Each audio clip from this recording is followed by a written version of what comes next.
망치를 든 철학자 니체. 그는 무엇을 부수고 무엇을 세우려 했는가? 프리드리히 니체, 1844년부터 1900년까지 살았던 그의 이름 앞에는 늘 망치를 든 철학자라는 강렬한 수식어가 따라붙습니다.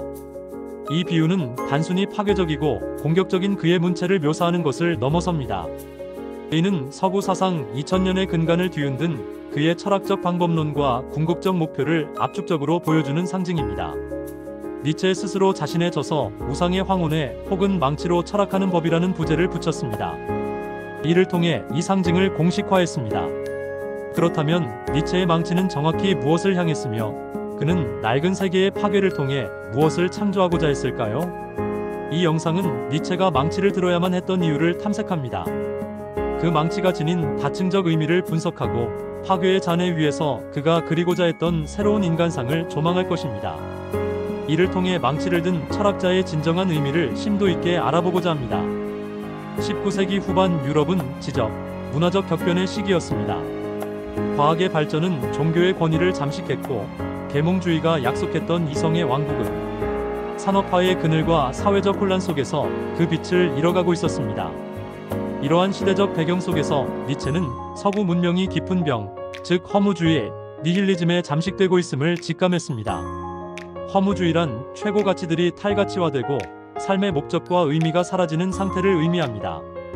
니체에 따르면 이 병의 근원은 서구 철학의 시조인 소크라테스와 플라톤으로부터 시작되었습니다. 그리고 기독교를 통해 완성된 삶을 부정하는 형이상학적 가치 체계에 있었습니다. 플라톤은 우리가 감각하는 현실 세계, 즉 현상계 너머에 영원 불변하는 이데아의 세계가 있다고 주장했습니다. 그리고 이데아야말로 진정한 참된 세계라고 말했습니다. 기독교는 이러한 이원론적 세계관을 계승했습니다. 지상의 삶을 고통과 죄악으로 가득 찬 곳으로 폄하하고 오직 내세에서의 구원만이 진정한 가치를 지닌다고 가르쳤습니다. 니체는 이러한 사상들이 건강하고 강인한 삶의 본능을 억압한다고 보았습니다. 인간을 병들게 하는 우상, 즉 아이돌이라고 진단했습니다. 현실을 부정하고 피안의 세계에 가치를 두는 모든 도덕, 종교, 철학은 인간으로 하여금 자신의 삶을 온전히 긍정하지 못하게 만드는 족쇄라고 생각했습니다. 따라서 병든 문명을 치유하고 새로운 가치를 창조하기 위해서는 이 낡고 공허한 우상들을 먼저 파괴해야만 했습니다. 바로 이 파괴의 도구가 망치였습니다. 니체에게 철학함이란 더 이상 고상한 관념의 유희가 아니었습니다. 인류를 짓눌러 온 낡은 가치 체계에 맞서 싸우는 치열한 전쟁이었으며 망치는 이 전쟁을 위한 필연적인 무기였습니다. 니체의 망치가 가장 먼저 향한 곳은 서구 형이상학과 도덕의 가장 깊은 뿌리였습니다. 그는 우상의 황혼에서 영원한 우상들을 망치로 두드려보겠다고 선언했습니다. 그리고 소크라테스부터 칸트에 이르기까지 서구 철학의 거인들을 비판의 도마 위에 올립니다. 첫째, 니체는 참된 세계와 현상 세계라는 이분법적 세계관을 격렬하게 공격했습니다. 플라톤 이후 서구 철학은 눈에 보이는 생생한 현실보다 이성으로만 파악되는 추상적이고 영원한 세계에 더 높은 가치를 부여했습니다. 기독교의 천국, 칸트의 물자체 등이 그 대표적인 예입니다. 니체는 이를 삶에 대한 배신이자 데카당스, 즉 퇴폐의 징후로 보았습니다. 생성하고 소멸하며 고통과 환희가 뒤섞인 이 현실 세계야말로 유일한 세계라고 주장했습니다. 이로부터 도피하여 상상의 세계를 꾸며내는 것은 삶에 대한 무능력과 원한, 즉 르상티망의 발로라고 비판했습니다. 그의 망치는 참된 세계라는 우상을 부수고 우리 발밑의 이대지에 충실할 것을 요구했습니다. 둘째, 니체의 망치는 기독교 도덕의 핵심인 선과 악의 개념을 파괴했습니다. 니체는 도덕의 계보에서 인류의 도덕이 주인 도덕과 노예, 도덕이라는 두 가지 유형으로 나뉜다고 분석했습니다. 고대의 고귀한 주인들은 자신의 강인함, 창조성, 탁월함을 선으로 규정했습니다. 그리고 약하고 비천한 것을 나쁨으로 여겼습니다. 반면 힘없는 노예들은 주인의 강함에 대한 원한과 질투심에서 비롯된 가치평가를 시작했습니다. 즉, 주인의 미덕이었던 힘, 자부심, 건강함을 악으로 낙인 찍었습니다. 그리고 자신들의 특성인 온유, 겸손, 동정, 순종을 선으로 둔갑시켰다는 것입니다. 니체는 유대 기독교 도덕이 바로 이 노예 도덕의 반란의 산물이라고 보았습니다. 이 도덕이 서구 사회를 지배하면서 인류는 잠재력을 발휘하는 강한 인간이 아닌 연약하고 평균적인 가축대로 전락했다고 주장했습니다. 신은 죽었다는 그의 유명한 선언은 단순히 신의 부재를 알리는 것을 넘어섭니다. 이러한 노예 도덕을 지탱해온 절대적 가치의 기반이 붕괴했음을 알리는 것입니다. 즉, 허무주의의 도래를 알리는 시대적 진단이었습니다. 셋째, 니체의 망치는 이성에 대한 맹신이라는 우상 또한 겨냥했습니다. 소크라테스 이래로 철학은 세계를 이성으로 파악하고 통제할 수 있다고 믿어왔습니다. 그러나 니체는 이성이란 인간의 다양한 충동과 본능 중 하나에 불과하다고 말했습니다. 오히려 삶의 역동적인 힘을 억압하고 왜곡하는 폭군으로 작용할 수 있다고 경고했습니다. 그는 차가운 개념과 논리보다는 생성과 변화의 흐름 자체인 삶의 의지를 더 중요하게 생각했습니다. 즉, 힘의 의지, will to power를 세계의 근본 원리로 보았습니다. 그의 망치는 이성의 독재를 부수고 오랫동안 억눌려왔던 인간의 육체, 본능, 감정의 권리를 복권시키고자 했습니다.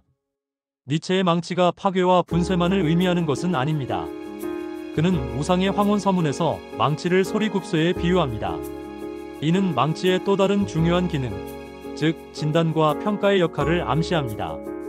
의사가 청진기나 작은 망치로 환자의 몸을 두드려 내부의 상태를 진단하듯 니체는 망치로 기존의 가치와 이념들, 즉 우상들을 가볍게 두드려 봅니다. 그 목적은 그것들이 과연 소리가 꽉 찬 건강한 것인지 아니면 속이 텅 비어 공허한 소리를 내는 병든 것인지를 판별하기 위함입니다. 이러한 관점에서 볼 때 망치로 철학하기는 신중하고 섬세한 심리학적 통찰의 과정입니다. 니체는 어떤 철학이나 도덕이 탄생한 배경에는 그것을 주창한 사람의 생리적, 심리적 상태가 반영되어 있다고 보았습니다. 예를 들어 삶을 부정하고 피안의 세계를 갈망하는 철학은 생명력이 쇠퇴한 병든 자의 사상의 가능성이 높다고 판단했습니다. 반대로 삶의 고통과 모순까지도 사랑하고 긍정하는 사상은 생명력이 넘치는 건강한 정신의 산물이라고 보았습니다. 따라서 니체의 망치는 우상들을 무조건 파괴하는 폭력적인 도구가 아닙니다. 그것들의 가치를 묻는 질문의 도구입니다. 이 가치는 삶을 고양시키는가 아니면 쇠퇴시키는가? 이것이 그의 망치가 던지는 핵심적인 질문입니다. 그는 이 질문을 통해 서구 문명을 지탱해온 플라톤주의, 기독교, 칸트주의와 같은 영원한 우상들을 폭로합니다. 이것들이 사실은 속이 텅 빈 병든 가치들이었음을 드러냅니다. 그들이 내는 공허한 소리는 생명력을 억압하고 인간을 허무주의로 이끌었음을 증명하는 진단 결과인 셈입니다. 이처럼 진단하는 망치의 역할은 파괴를 위한 파괴가 아닙니다. 새로운 건강한 가치 창조를 위한 정당성을 확보하는 필수적인 예비 단계라 할 수 있습니다. 니체 철학의 진정한 목적은 파괴에 있지 않습니다. 파괴는 새로운 창조를 위한 필연적인 과정일 뿐입니다. 낡은 가치 체계라는 감옥을 망치로 부수는 이유는 그 안에 갇힌 인간의 창조적 잠재력을 해방시키기 위함입니다.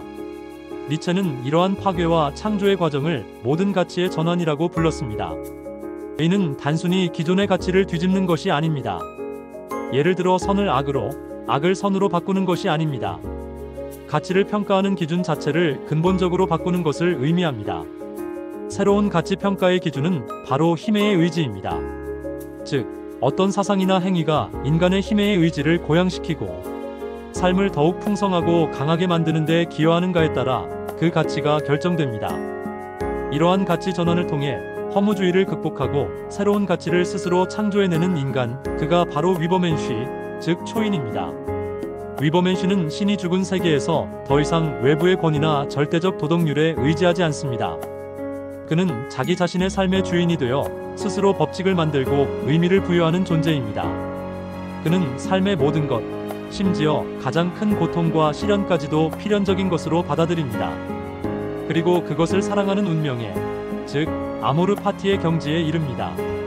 또한 만약 이 삶이 영원히 똑같이 반복된다고 해도, 즉 영혼회귀 사상 속에서도 그 반복을 기꺼이 긍정하고 받아들일 수 있는 강인한 정신의 소유자입니다.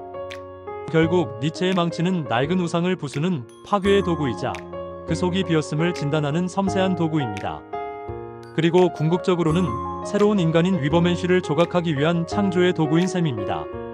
망치질은 낡은 가치 체계의 파편들을 흩어버리는 행위입니다. 그리고 인간이 위버맨시로 도약할 수 있는 대지를 평탄하게 고르는 작업입니다. 니체는 인류가 스스로를 극복하고 더 높은 단계로 나아가기 위해 이 고통스러운 망치질의 과정을 통과해야만 한다고 역설했습니다. 망치를 든 철학자라는 별명은 니체 철학의 혁명적이고 전복적인 성격을 단적으로 보여줍니다. 그의 망치는 서구 문명의 근간을 이루어온 형이상학적 진리, 절대적 도덕, 이성 중심주의라는 거대한 우상들을 무자비하게 내리쳤습니다. 그는 이 우상들이 인간의 생명력을 억압하고 삶을 병들게 하는 허구에 불과함을 폭로하고자 했습니다. 하지만 그의 망치질은 결코 허무주의적인 파괴 행위로 끝나지 않습니다. 망치는 파괴의 도구이자 동시에 진단의 도구였습니다. 나아가 새로운 가치를 창조하고 새로운 인간, 위버맨시를 빚어내기 위한 예술가의 정과 같은 것이었습니다. 낡은 가치의 파괴는 공허함 속에서 좌절하기 위함이 아니었습니다. 인간이 비로소 대지에 발 딛고 서서 자신의 삶을 온전히 긍정하고 스스로 의미를 창조하는 주체로 거듭나기 위한 전제 조건이었습니다. 따라서 니체를 망치를 든 철학자로 부를 때 우리는 파괴의 이미지 너머에 있는 그의 궁극적인 의도를 읽어내야 합니다. 그것은 바로 삶에 대한 가장 깊고 뜨거운 긍정의 메시지입니다. 그의 철학은 고통과 부조리로 가득 찬 이 세계를 외면하지 않습니다. 오히려 그 모든 것을 껴안고 춤추라고 말하는 생명의 찬가입니다. 니체의 망치가 부순 것은 신과 도덕이라는 이름 아래 삶을 짓눌러왔던 감옥의 벽이었습니다. 그리고 그가 세우고자 했던 것은 자기 자신을 극복하며 끊임없이 성장하는 자유롭고 창조적인 인간의 미래였습니다. 오늘날 우리가 니체를 다시 읽어야 하는 이유도 바로 여기에 있을 것입니다.